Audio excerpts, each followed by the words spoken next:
Hello my dear student. हमारा जो है 11th क्लास चल रहा था और क्लास हमारी क्लास 4 है ना। क्लास 4 11th क्लास कृषि विज्ञान अध्याय नंबर 2 और अध्याय का नाम है वेदर एंड क्लाइमेट, मौसम एवं जलवायु।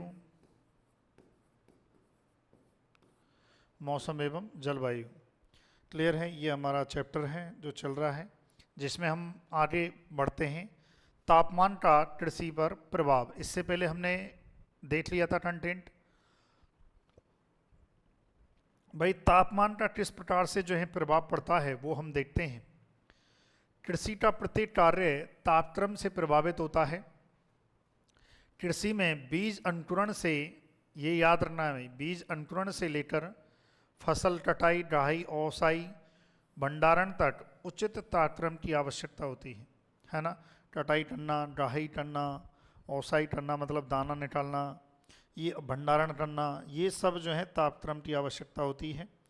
प्रत्येक फसल पौधे की वृद्धि एवं विकास के लिए एक निश्चित तापमान टेम्परेचर रेंज होती है ना।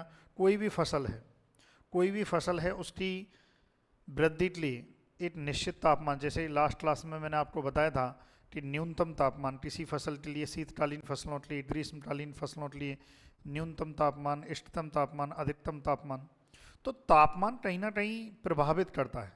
बीज है, आपने खेत में बोया तो उसका जो जर्मिनेशन होगा, अंकुरण होगा, वो भी तापमान से प्रभावित होता है। यदि बहुत ज़्यादा तापमान रहा तो क्यों तो आपका बीज अंकुरित ही ना हो, तापमान बहुत ज़्यादा कम रहा तो अंकुरित नहीं हो। लेकिन एक अच्छा तापमान, जो उसकी अनुकूल तापमान यदि मिल जाता है तो बीज अंकुरित होगा, सीधी सी बात है।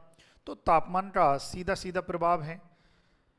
इसके अलावा पौधे की वृद्धि विकास के लिए एक निश्चित तापमान परास की आवश्यकता होती है। न्यूनतम से कम, अधिकतम से अधिक तापमान होते ही फसलों की वृद्धि पर प्रतिकूल प्रभाव पड़ता है। कल मैंने आपको बताया था कि न्यूनतम, किसी भी फसल के लिए न्यूनतम तापमान होता है ना। जैसे शीतकालीन फसलों के लिए न्यूनतम तापमान मैंने 0 से 5 डिग्री सेल्सियस बताया था। उससे कम तापमान होने पर, है ना, 8 सेकंड डियर स्टूडेंट,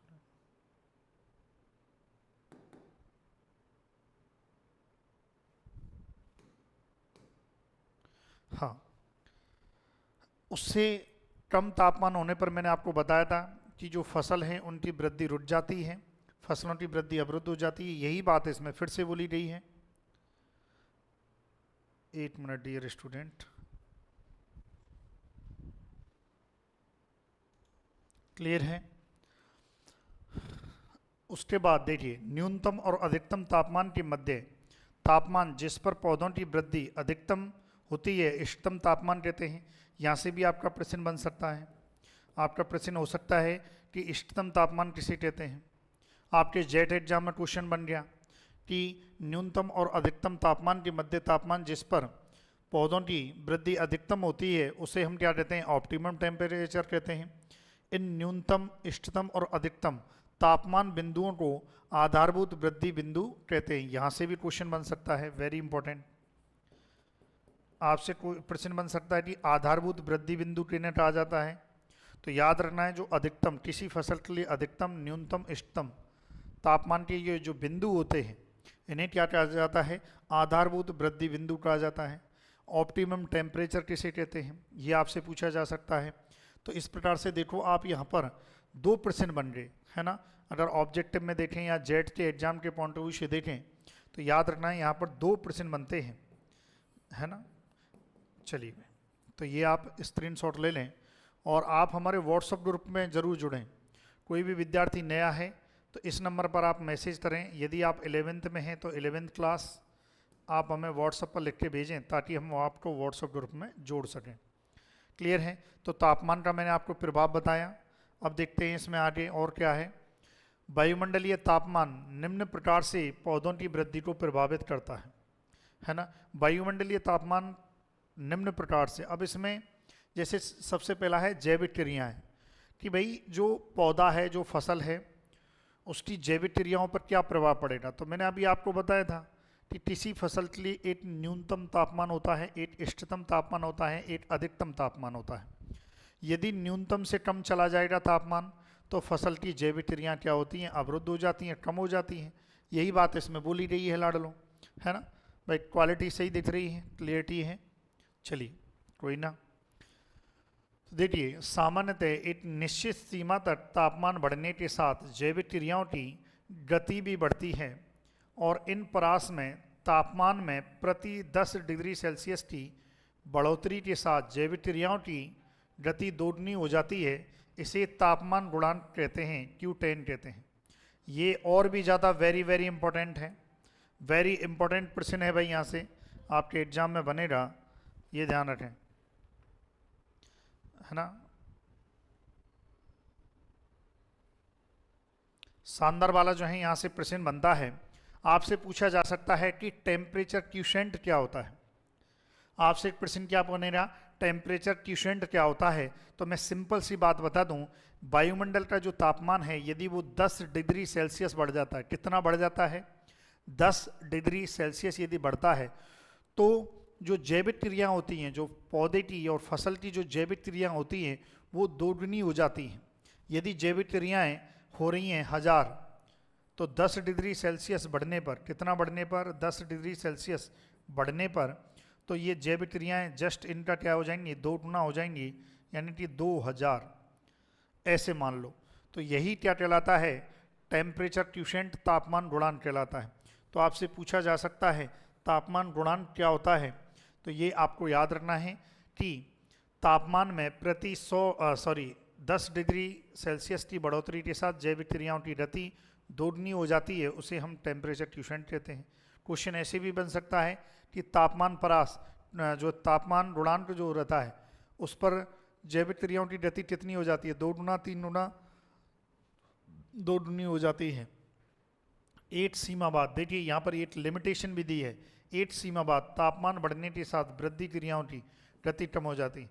देखो ये वृद्धि भी, जो ये जैविक क्रियाओं की जो गति है वो दोगुनी हुई है, वो एक लिमिट तक होती है। ऐसे नहीं कि तापमान बढ़ाते गए और वृद्धि बढ़ती जाएगी, है ना। 100 डिग्री सेल्सियस पर तापमान बढ़ा दिया, बोले पौधों की वृद्धि बढ़ जाएगी, ऐसा नहीं है, पौधे मर जाएंगे भाई 100 पे, तो है ना, एक लिमिट रहती है इसमें भी। क्लियर है। तो याद रखना है जैविक क्रियाएं किस प्रकार से जो है तापमान से प्रभावित होती हैं। इसी प्रकार से आ जाइए CO2 अपटेक। भाई सीधी सी बात है, एक निश्चित सीमा तक तापमान के साथ CO2 उद्ग्रहण बढ़ता है ना। तत्पश्चात तापमान बढ़ने पर यह कम होने लगता है। मतलब ये है एक लिमिट तक बढ़ेगा, एक लिमिट तक जो है CO2 का अपटेक बढ़ेगा और एक चरम सीमा पे आके CO2 का अपटेक क्या होगा, कम होने लग जाएगा। यदि ग्राफ प्लॉट करें तो देखिए यहाँ पर जो है CO2 का अपटेक बढ़ता है, तापमान बढ़ा, जो है इधर तापमान बढ़ा तो इधर CO2 अपटेक उद्ग्रहण ये बढ़ता है और एक निश्चित के बाद जो है घटने लगता है ना। सॉरी, इधर आएगा CO2 अपटेक, इधर यहाँ CO2 और यहाँ तापमान बढ़ने के साथ घटता है। क्लियर है। पौधों द्वारा अधिक तापमान पर पर्णरंध्रों और मीजोफिल के प्रतिरोध के कारण CO2 उद्ग्रहण कम होने लगता है। अब देखिए होता क्या है, क्या लिखा गया है वो मैं बता देता हूं। इसमें जैसे ही तापमान बढ़ता है, तापमान बढ़ा तो जो पत्ती है, इस पत्ती का जो तापमान है वो भी बढ़ेगा और पत्ती का तापमान बढ़ने से पत्ती पर क्या होते हैं, पर्णरंध्र होते हैं जिन्हें आप स्टोमेटा कहते हैं। तो स्टोमेटा और मीजोफिल में जो है प्रतिरोध के कारण CO2 अपटेक, यानी कि यहाँ देखिए पर्णरंध्र क्या होते हैं, बंद होने लगते हैं, बंद होने लगते हैं। अब बंद होने लगते हैं तो CO2 का जो अपटेक है वो प्रॉपर वे में नहीं हो पाता है। CO2 का अपटेक का मतलब है कि आपको पता है प्रकाश संश्लेषण, खाना बनाने के लिए पौधे को क्या चाहिए, CO2 चाहिए। CO2 कहाँ से आती है, वातावरण से आती है। CO2 और जल मिलकर जो है प्रकाश संश्लेषण की क्रिया करते हैं और खाना बनाता है। पत्तियाँ कैसे करती हैं, पत्तियाँ वायुमंडल से CO2 लेती हैं और खाना बनाती हैं।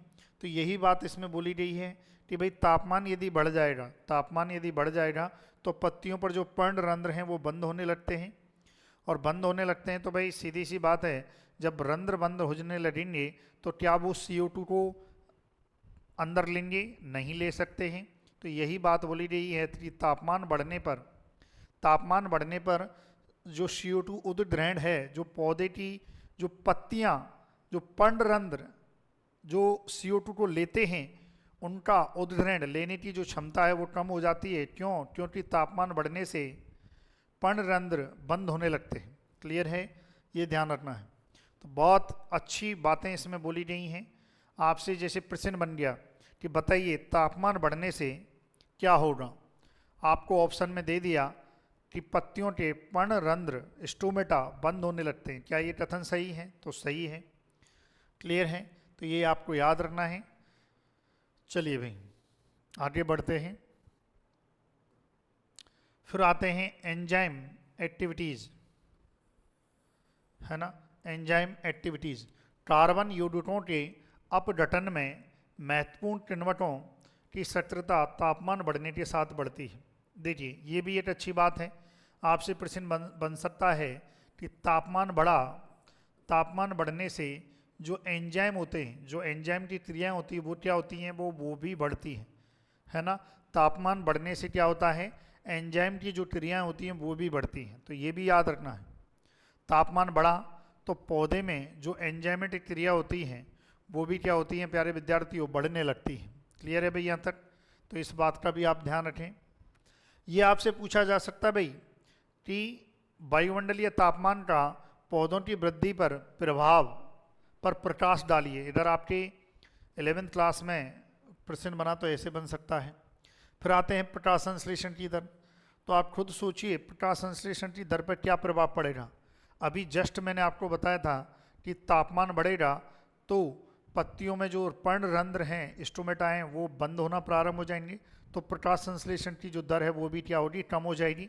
भाई प्रकाश संश्लेषण क्या होता है, प्रकाश की उपस्थिति में CO2 प्लस H2O जुड़ते हैं और ये प्रकाश, इसकी उपस्थिति में क्या है, पौधे खाना बनाते हैं। इसी को क्या कहते हैं, प्रकाश संश्लेषण है। अब देखिए एक निश्चित सीमा तक तापमान बढ़ने के साथ साथ प्रकाश संश्लेषण की दर में वृद्धि होती है एक निश्चित सीमा तक, यानी कि ऑप्टिमम टेम्परेचर। किसी भी फसल के लिए इष्टतम तापमान तक यदि तापमान में वृद्धि हो रही है तो प्रकाश संश्लेषण की दर बढ़ेगी, और जैसे ही इष्टतम तापमान पार कर जाएगा, वायुमंडलीय तापमान इष्टतम तापमान से ज़्यादा हो जाएगा, तो प्रकाश संश्लेषण की जो वृद्धि है, दर है, वो कम होने लग जाएगी। तो देखिए आप 30 डिग्री सेल्सियस से अधिक तापमान पर अपर्याप्त CO2 के कारण प्रकाश संश्लेषण की दर कम होने लगती है। तो ये याद रखना है, जैसे ही 30 डिग्री सेल्सियस से तापमान ज़्यादा होगा, पर्णरंध्र बंद होना प्रारंभ हो जाएंगे, तो पर्णरंध्र CO2 का उद्ग्रहण कम होगा और प्रकाश संश्लेषण की दर क्या है, कम होने लग जाएगी। जबकि अधिकतम तापमान के साथ पौधों द्वारा श्वसन की दर बढ़ती है। इस प्रकार शुद्ध प्रकाश संश्लेषण प्रभावित होता है, फसल उत्पादन कम होने लगता है। ये ध्यान रखना है। तापमान बढ़ेगा जब प्रकाश संश्लेषण की दर क्या है, कम होती है, और श्वसन दर ज़्यादा होती है। देखो मैं बता देता हूँ, तापमान से क्या होगा, तापमान में जो है वृद्धि हुई तो पत्तियों में क्या होते हैं, छोटे छोटे लाडलो, ये ऐसे देखो मैंने आपको बता दिए, ये क्या होते हैं, पर्णरंध्र, जिन्हें क्या कहते हैं, स्टोमेटा कहते हैं, है ना। तापमान बढ़ा तो पर्णरंध्र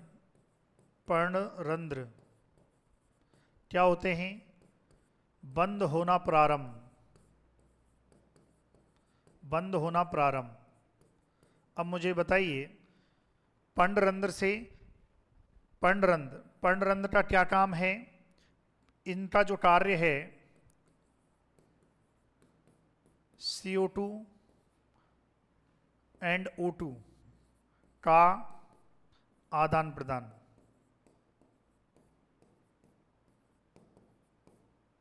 है ना, ये ध्यान रखें।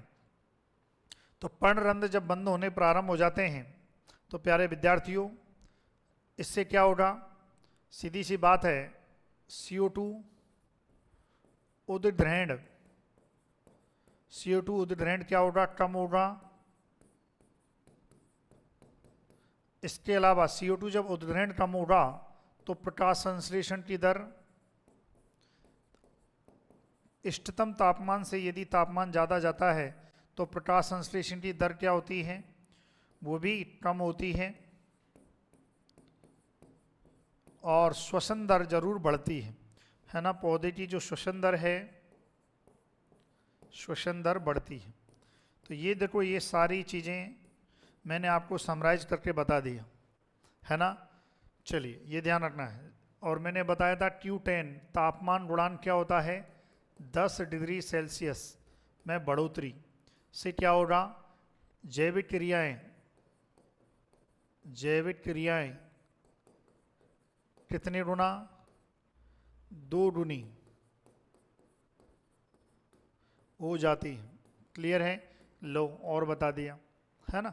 तो ये सारी चीज़ें मैंने आपको ब्रीफ में बता दी। देखो, यदि वीडियो अच्छी लगी है तो प्लीज़ आपके स्कूल के सभी साथियों को आप शेयर करें ताकि मुझे मोटिवेशन मिले, मैं आपके लिए और बेहतरीन क्लासेस लेके आ सकूं, प्लीज़, है ना। और यदि आप हमारे व्हाट्सएप ग्रुप में जुड़ना है तो व्हाट्सएप ग्रुप में भी आप इस नंबर पर जुड़ सकते हैं। यदि आपको 12वीं क्लास का कोर्स चाहिए, यदि आप चाहते हैं कि मुझे 12वीं क्लास में 95 से ऊपर लाने हैं, तो प्लीज़ आप, हमारा कोर्स है एग्री पावर जयपुर एप्लीकेशन पर हमारा कोर्स है 2500 रुपये का, वो आप परचेज कीजिए, वो आप खरीदिए। फिर आते हैं तापमान बढ़ने का प्रकाश संश्लेषण संरचना का विकास। प्रकाश संश्लेषण संरचना क्या है? प्रकाश संश्लेषण होता कैसे है? देखो, प्रकाश संश्लेषण, ये जो पर्णरंध्र होते हैं स्टोमेटा, इन पत्तियों में क्लोरोफिल होता है। क्या होता है लाडलो? क्लोरोफिल। और क्लोरोफिल में ही प्रकाश संश्लेषण की जो क्रिया है वो होती है ना। तो ये याद रखना। अब इस क्लोरोफिल पर क्या प्रभाव पड़ता है तापमान का? अभी तो हमने देखा प्रकाश संश्लेषण का, जबकि प्रकाश संश्लेषण के लिए क्या चाहिए? क्लोरोफिल, पर्णहरित। तो देखिए, अब प्रकाश संश्लेषण संरचना, संरचना मतलब पर्णहरित हो गया, लीफ एरिया हो गया, इसका क्या प्रभाव पड़ता है? देखो, पर्णहरित क्लोरोफिल बनने, पर्ण क्षेत्र के विकास में तापमान का महत्वपूर्ण योगदान है। उचित तापमान क्लोरोप्लास्ट, है ना, क्लोरोप्लास्ट के निर्माण को बढ़ाता है ना, क्लोरोप्लास्ट के निर्माण को बढ़ाता है। जो प्रकाश संश्लेषण है, सॉरी मैं यहाँ पर क्लोरोफिल, इसमें होता है क्लोरोप्लास्ट, पत्तियों में क्या होता है? क्लोरोप्लास्ट होता है, क्लोरोफिल होता है, ये ध्यान रखना है। अब देखिए, उचित तापमान क्लोरोप्लास्ट के निर्माण को बढ़ाता है। कम तापमान में पर्णहरित के विघटन के कारण पत्तियां पीली पड़ जाती हैं। वेरी इंपॉर्टेंट, ये लाइन वेरी इंपॉर्टेंट है कि तापमान यदि कम हुआ तो जो क्लोरोफिल होता है, क्लोरोफिल टूट जाता है। विघटन का क्या मतलब है? टूटना, दूसरे रूप में टूटना। विघटन का मतलब है टूटना। तो पत्तियां कैसी होती हैं? वो पीली पड़ जाती हैं। इसको दोबारा और ऐसे समझा देता हूं कि तापमान कम हुआ, तापमान जो है कम होता है, और पत्तियों में क्या होता है लाडलो? पत्तियों में जो है क्लोरोप्लास्ट होता है, इसमें क्लोरोफिल होता है। क्लोरोफिल की वजह से ही पत्तियां कैसी होती हैं प्यारे विद्यार्थियों? क्लोरोफिल की वजह से ही, ये भी आप याद रखना है, क्लोरोफिल की वजह से पत्तियां हरी होती हैं। अब ऐसी स्थिति में क्या होगा? तापमान कम होगा, तापमान कम होगा तो जो क्लोरोफिल है क्लोरोफिल है वो क्या होता है प्यारे विद्यार्थियों, ये टूटता है और टूट के क्लोरोफिल अन्य अन्य उत्पाद में कन्वर्ट हो जाता है। अब सोचिए, आप सोचिए, जो पत्तियों में जो हरापन है वो किस लिए आ रहा था? पत्तियों में हरापन जो है क्लोरोफिल की वजह से आता है, और यदि क्लोरोफिल ही कम तापमान की वजह से टूट गया तो पत्तियां कैसी होती हैं? पत्तियां पीली पड़ जाती हैं, अन्य उत्पाद बनेगा। तो इससे सीधा सीधा रिजल्ट ये निकल के आता है, पत्तियों में से हरापन गायब हो जाएगा और पत्तियां पीली पड़ जाती हैं। क्लियर है? ध्यान रखोगे भाई कि तापमान कम होने से क्लोरोफिल का विघटन हुआ। क्लोरोफिल क्या काम करता है? पत्तियों में हरापन किस वजह से होता है? क्लोरोफिल की वजह से होता है। जब क्लोरोफिल ही टूट गया, क्या वो पत्तियों में हरापन रहेगा? नहीं रहेगा। तो पत्तियां कैसी हो जाएंगी प्यारे विद्यार्थियों? पीली पड़ जाती है। ये आपको याद रखना है। क्लियर है? ये देखो, ठीक है। चलो आगे बढ़ते हैं, फिर देखते हैं वृद्धि तत्वों का प्रभाव, पर प्रभाव। चलिए भाई,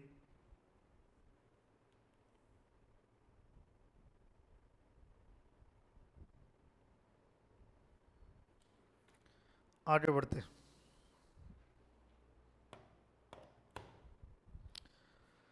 वृद्धि तत्वों पर प्रभाव। वृद्धि तत्व क्या होते हैं? देखो, वृद्धि तत्व, वृद्धि तत्व आपके जो ऑक्सीजन है, जिब्रेलिक एसिड है, साइटोकाइनिन ये सब क्या होते हैं? वृद्धि तत्व होते हैं, है ना। ये देखो, जो पीजीआर, इनको हम कहते हैं पादप वृद्धि नियामक, यानी कि जो पौधे की जो वृद्धि है उसको नियंत्रित करते हैं। अब देखो, इष्टतम तापमान पर ऑक्सीजन, जिब्रेलिन, साइटोकाइनिन की सक्रियता अधिक, एब्सिसिक अम्ल की सक्रियता कम रहती है। आपसे पूछा जा सकता है, ये भी एक इंपॉर्टेंट लाइन बन जाती है जेट के पॉइंट ऑफ व्यू से, जेट एग्जाम में, क्योंकि आजकल आपको पता है जेट परीक्षा में जो प्रश्न पूछे जाते हैं वो आपकी 11वीं और 12वीं की पुस्तक से ही पूछे जाते हैं। तो ये याद रखना है, जेट में आपसे पूछा जा सकता है कि बताइए इष्टतम तापमान पर क्या कथन सही है। भाई ऑक्सीजन, जिब्रेलिन और साइटोकाइनिन, इनकी तो क्या है, सक्रियता क्या हो जाती है? अधिक हो जाती है, और एब्सिसिक अम्ल की सक्रियता क्या होती है? कम रहती है। तो ये आपको याद रखना है, वेरी इंपॉर्टेंट, क्योंकि एब्सिसिक जो एसिड होता है ना, ये एब्सिसिक अम्ल, ये पौधों में विपरीत परिस्थिति में ये ज्यादा बनता है, ये याद रखना है। प्रतिकूल परिस्थिति, यदि पौधे के लिए प्रतिकूल परिस्थिति होती है, प्रतिकूल परिस्थिति में ज्यादा बनता है। एब्सिसिक एसिड जो रहता है वो प्रतिकूल परिस्थिति, जैसे बहुत ज़्यादा तापमान हो गया, बहुत ज़्यादा पानी की कमी हो रही है, स्ट्रेस में आ गया प्लांट, उस स्थिति में एब्सिसिक एसिड क्या है? ज़्यादा बनता है। इसीलिए इस एब्सिसिक एसिड को स्ट्रेस हार्मोन कहते हैं। क्या कहा जाता है? Stress hormone. क्लियर है? चलिए अब देखिए, तो इसे जब इष्टतम तापमान है, क्योंकि अनुकूल है तो एब्सिसिक एसिड की जो सक्रियता है वो कम रहती है, क्योंकि एब्सिसिक एसिड प्रतिकूल परिस्थितियों में ज़्यादा उत्पादित होता है। क्लियर है भाई यहाँ तक? परिणाम स्वरूप पौधों की वृद्धि दर बढ़ती है। इष्टतम से अधिक और कम तापमान पर वृद्धि तत्वों का संतुलन बदलता है, जो वृद्धि को प्रभावित करते हैं। भाई इष्टतम तापमान है 20, किसी भी मान लेते हैं, किसी भी फसल के लिए इष्टतम तापमान 25 है, तो 25 से कम चले जाओ भाई, 20 पे चले जाओ, 15 पे चले जाओ, या 25 से ज़्यादा पे 30 पे चले जाओ, 35 पे चले जाओ, दोनों ही स्थिति में क्या होगा? इन पीजीआर की जो सक्रियता है वो कम होने लगती है, संतुलन बिगड़ने लगता है, और संतुलन बिगड़ेगा तो पौधे की वृद्धि को प्रभावित करते हैं।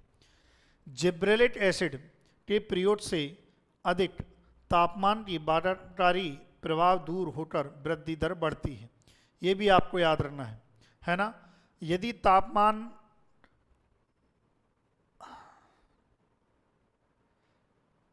चलिए, जिब्रेलिक एसिड क्या करता है, जो बहुत ज़्यादा तापमान होता है, जब तापमान बढ़ता है उस स्थिति में भी प्रयास करता है जिब्रेलिक एसिड पौधे को स्थायित्व देने के लिए, पौधे की वृद्धि को बढ़ाने के लिए। ये आपको याद रखना है। बाकी सबसे ज़्यादा इंपॉर्टेंट तो यही है कि एब्सिसिक एसिड की सक्रियता कम होती है और जिन जिब्रेलिक एसिड और साइटोकिनिन की सक्रियता बढ़ती है, कब, इष्टतम तापमान पर। क्लियर है भाई यहाँ तक? चलिए, ये आपको याद रखना है। स्क्रीनशॉट लेना चाहें तो ले लें। फिर देखते हैं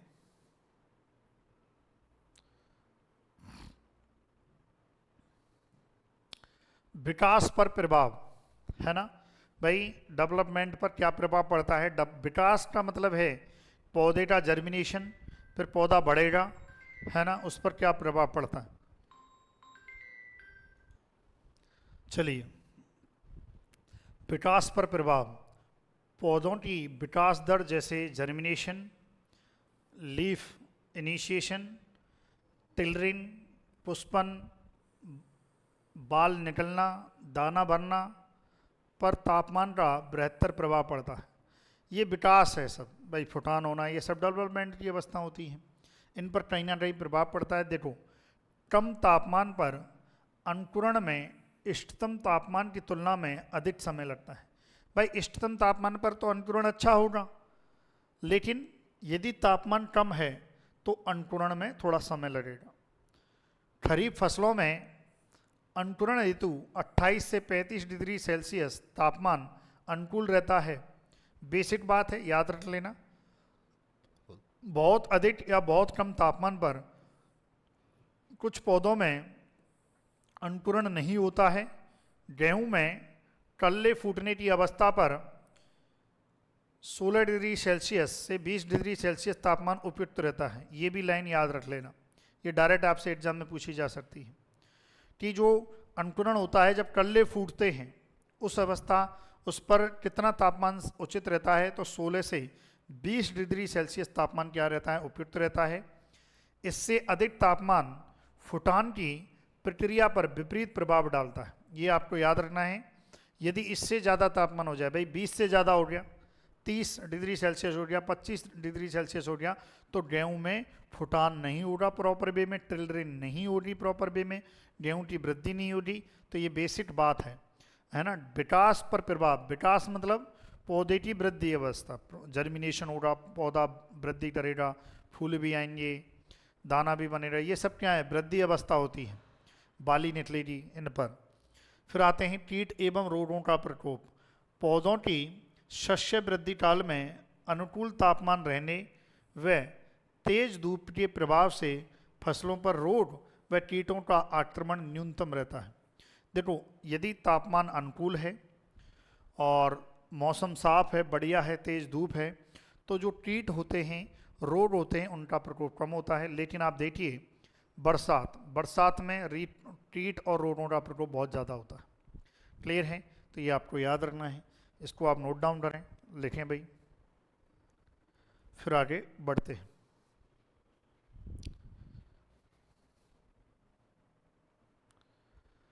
अब ये वायुमंडल की आर्द्रता है, ये हम पढ़ेंगे अगली क्लास में। चलिए भाई, thank you so much for watching video, thank you so much.